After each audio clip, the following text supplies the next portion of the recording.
Kia ora, I'm David Chaston with 90 at 9, brought to you by interest.co.nz. This we get everything you need to know in 90 seconds at 9 o'clock with news. The international economy is basically healthy again as we move into the long holiday break.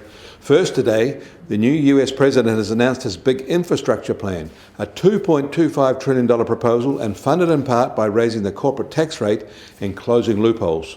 Believe it or not, Wall Street likes the plan and rose sharply today, even if they don't want the taxes aimed at them. Elsewhere in the US, fast rising mortgage interest rates have capped the growth in mortgage applications. Those rising rates may have also taken the steam out of their residential real estate market, with pending home sales down 10.6% in February in a nationwide trend. On Saturday, New Zealand time, we will get the March non-farm payrolls report for the US, and another strong gain is expected of 647,000 after a strong February.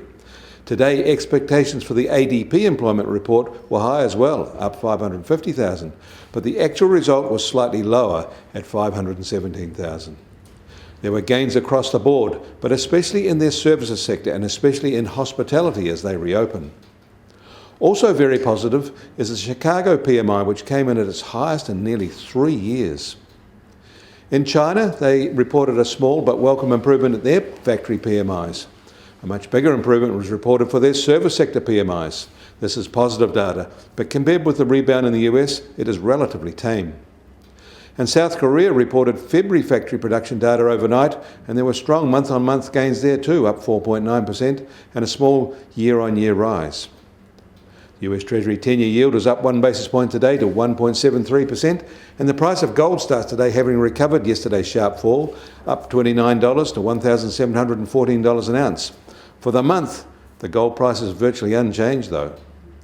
Oil prices have stabilised and are now just over $60.50 a barrel in the US, while the international price is now just over $64 a barrel.